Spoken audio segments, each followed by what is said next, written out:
ጉድ ፈላ እንግዲህ ዛሬ ቤተሰቡ ወሳኝ እንግዲህ የነበረው ሚስጥር ሁሉ እንግዲህ ተጎልጉሎ በአይን ለአይን የታየበት ፓርት ነው። በጣም የሚያሳዝንም የሚያስደስትም ነው። በአንድ ሳይድ ለተበደሉ ሲያስደስት ደግሞ ለእነዚህኞቹ የሀዘን ቤት ሆኖባቸዋል። ይህ ሁሉ ልታደርግ የምትችለው እንግዲህ ወይዘሮ አብርጌል ናት። መቼም ማርፋ የማትተኛው ይህንን የሰላምን ልጅና የዳጣ አባት ማን እንደሆነ እስካላወቅኩ ድረስ አርፌ ያልተኛም በማለት እንግዲህ የሰራችው ስራ ይሄን ይመስላል። እንግዲህ ካሜራ ገር ይሄንን ፍቅረኛዋን የነበረውን ገዝተህልኝና ብላ በመኪና ውስጥ ዳጣና አባቷ ሲያወሩት የነበረውና እንዲሁም ሰላምና ደረጀ ሲያወሩት የነበረው ሪከርድ እንዲደረግላት ፈልጋ እንግዲህ እነ ዘዴ ደግሞ አስባ ነበረ። መጀመሪያም በተኛችበት ሂዳ ስልኳን ስትፈትሽባት ነበር። ስልኳን ግን አላገኘችውም። ስልክሽ የት አለ ስትላት እንግዲህ ስልኬንማ እሷ ናቲ ወስዶታል ስትላት ደግሞ ጭራሽ ስልክሽን ናቲ ይዞታል ማለት ነው በማለት ተበሳጭታ ነበር ሄደችው። እንግዲህ አቶ ደረጀና ዳጣ መኪና ውስጥ ሆነው ስለተፈጠረው ነገር እያወሩ ነበረ። ይሄውም የሚያወሩት ምንድነው? እኔ የፈጠርኩሽ አንቺን ተሳስቼ ነው። ማርታ በደንብ ትረዳኛለች። አባዬ ግን ግትዬ ጥሩ ሰው ናት። ከተረዳች ግን ለምን የኔን ልጅነት አታሳውቅልኝም በማለት ትናገራለች። አሁንም ስንጨነቅ ስታይ ነው የፈረደችው አለች። እና አሁን ምንድን ነው? እንዴትስ ተፈጠርኩኝ? እንዴት ተወለድኩኝ? እስኪ ንገረኝ በማለት ስጠይቀው አንድ ወቅት ነው እኔ ስህተት የፈጠርኩት። ይኸውም ሰክሬ ነበረ እና ቤት ውስጥ ደግሞ ማርቲ የለችም ነበር ሲላት፣ እንዴ ቤት ውስጥ ነው እንዴ ተፈጠርኩት አባዬ በማለት ስጠይቀዋለች።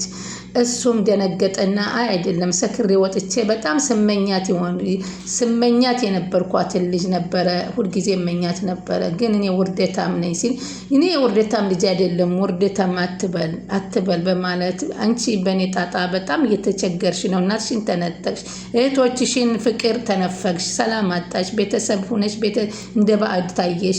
ይህ ሁሉ ነው የሚሰማኝ። እኔ እኮ ምንም አልተሰማኝም፣ አንቺ ነሽ የተሰቃየሽው በማለት ለዳጣ ይነግራታል። ዳጣ ደግሞ አባዬ አንተ ነህ የተጎዳኸው፣ እኔ ታሳዝነኛለህ። በህይወቴ አንድ ቀን የተሳሳትኩትና የአንቺ መወለድ ነው፣ ሌላ ጊዜ አልተሳሳትኩም ይላል። ሁለተኛው ወንድ ልጅ የሚመጣው እንግዲህ በቃ ደስ ብሏት ልትወጣልኝ ነው ዳጣ በማለት ያለችው አባትየው ጠራትና በፍጹም እንደማትወጣ ለዳጣ ስትነገር ዳጣ በጣም ነበር የተናደደችው እና አንድ ሴራ ደግሞ ማሴር ጀምራለች።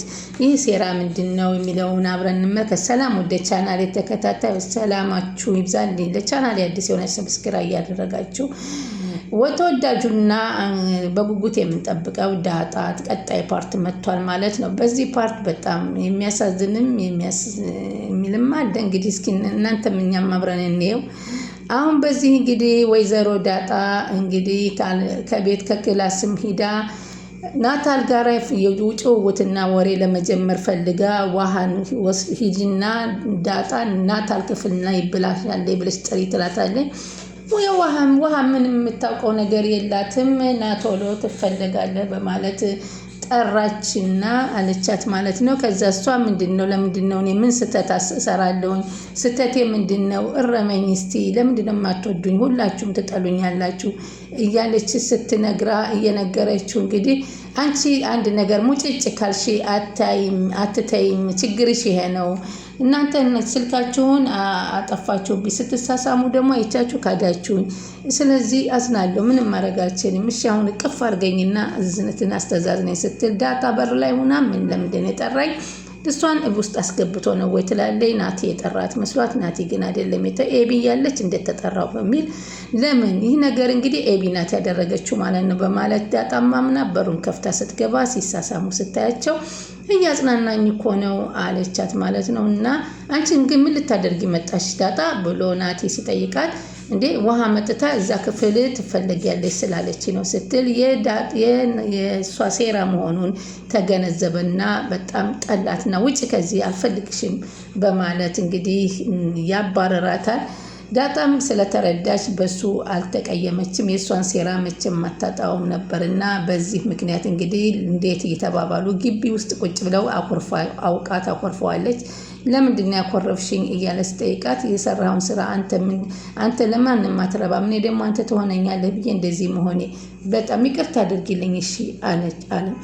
አዎ አጥፍቻለሁም አምናለሁም ይቅርታ አድርጊልኝ ስትል ሳቀችበትና ከት ብላ እኔ እስካሁን እየቀለድኩ ነበር። ምክንያቱም ይህ ሴራ እንዴት የሷ መሆኑን እንዴት አላቅም። እኔ ፋራ መሰልኩ እንዴ? ኤቢ ሲጀመር ይሄን ሴራ የፈጠረችው አንተና እኔ ጋር አንድ ችግር ለመፍጠር መሆኑን ስለተገነዘብኩኝ አልተቆጣሁም ስትለው በጣም ተደሰተና እቅፍ አድርጎ ሲስም ወይዘሮ ማርታ ደግሞ ከፎቃቸው ላይ ሆነው አዲስ ህይወት አዲስ ሰፈር እያሉ ሰፈራቸውን ለመቃኘት በረንዳ ላይ ሆነው ዘቅዝቀው ሲያዩ ወይዘሮ ዳጣና ናቲ እየተሳሳሙ ሲያዩ በጣም ነበር የደነገጡት። እንግዲህ ኤቢ እዚህ ጋር አሁን እውነታ አንድ ወጥቶላታል ማለት ነው።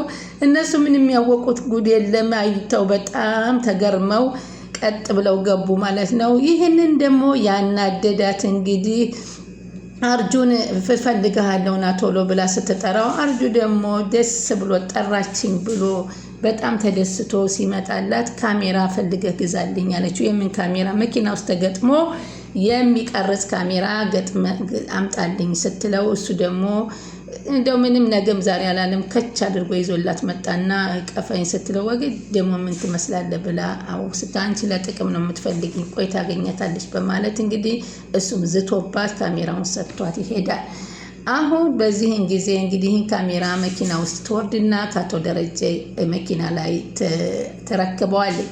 ምክንያቱም መኪና ውስጥ ዳጣና አባቷ ስለ ትውልዷና ስለነበረው ሁኔታ ሲያወሩ በጣም ተናዳ ውሃም አይታ ስለነበር ሄዳ ውሃም አየኋቸው መኪና ውስጥ ለብዙ ሰዓት ያወራሉ ምን አሉ ስትል ሰምቻቸዋለሁ ስትላት ደግሞ ንገሪኝ ምን አሉ ብላ ሰፍ ስትል በቃ እንዲህ ይላል አባቴ ማንገቱን ይነቀንቃል እሷ ምን ይላል ይሄን መቻልኩሽ ድምጹን ሰምተሽ እንደሆነ ነው ያልኩሽ ስትላት አልሰማም ስትላት ይህ በጣም ነበረ ያናድዳት።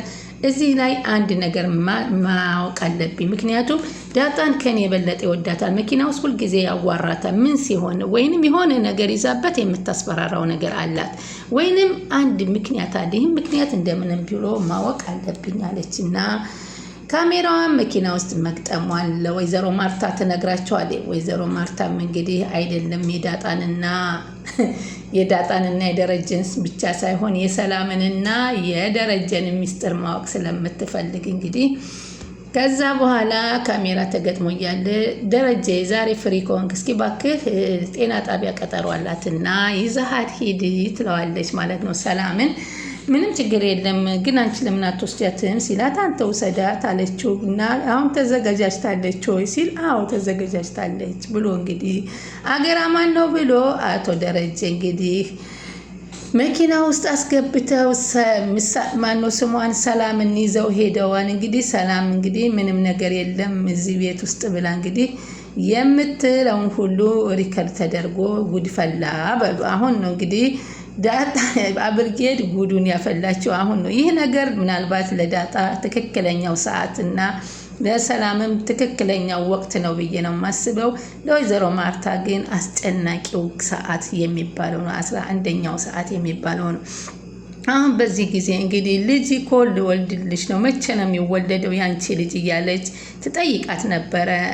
ውሃም የኔ ልጅ ይወለዳል ወንድም ይሆንሻል ስትለኝ እንዴ ወንድም ይሆነኝ ነው እንዴ ወንድ ነው ለኔ ወንድም ይሆናል ስትላት ወንድ ልወልጅልን ነው ለማማ ሂጅ እናገራለሁ። ኧረ እባክሽ እንዳትናገሪ ደግሞ አንቺ ወንድም ሳይሆን ያው ያጫውትሻል ጓደኛ ይሆነሻል በማለት ነገሮችን ትቀይርባታለች ማለት ነው። ከዛ ምጥንጋ ተቀምጠው ሰላም አርግዛለች እኮ ሰላም እኮ ያረገዘችው አባቷ ጋር የልጅ አባቷ ማነው ስትላት የልጅ አባቷ እኮ እኛ ሳንወለድ ነው የሞተው አላለችም እንዴ አለቻት። ልጅ እኮ የሚረገዘው 9 ወር አንቺስ ብሶብሻል እንዴት ነው አሁን እኛ ተወልደን እዚህ ድረስ ድረስ ሰላም አርግዛ ማትወልደው አለቻት። በቃ 9 ወር ነው እንደሚረገዘው አለቻት ማለት ነው። በቃ እኔ አሁን ተወልደዋል ተመጣዋለች እንደገና ደግሞ በአመት በዓል ቀን ሎሚ ተወረወረልሽ ወይ ሲሏት አዎ አለች። የት አለ ሎሚው ቢሏት በላሁት ብላለች። እና አንቺ እኮ እንደው ሎሚው ላይ እኮ ተጽፎልሽ ነበር ስልክ ቁጥሩ ተወደሽ እኮ ነው። ወዶኝ ነው ወዶኝ አላለችም። በቃ አሁን ደግሞ ብርቱካን ይወሩሩልኛ አለች።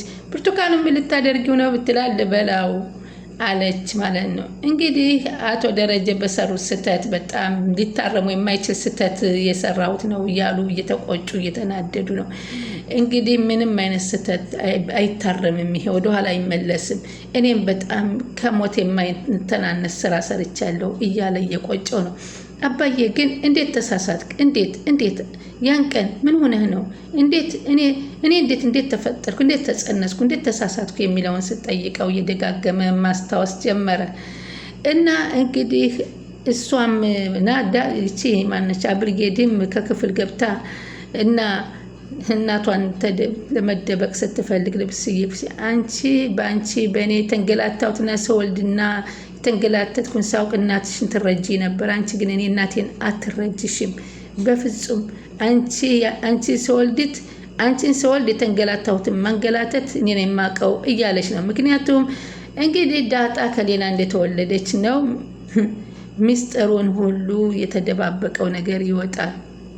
ስለዚህ አባታችን ደግሞ አባቴ ብሎ ያሳደገች ሰውዬ ካልሆነች ላንቺ በፍጹም አይሆንም።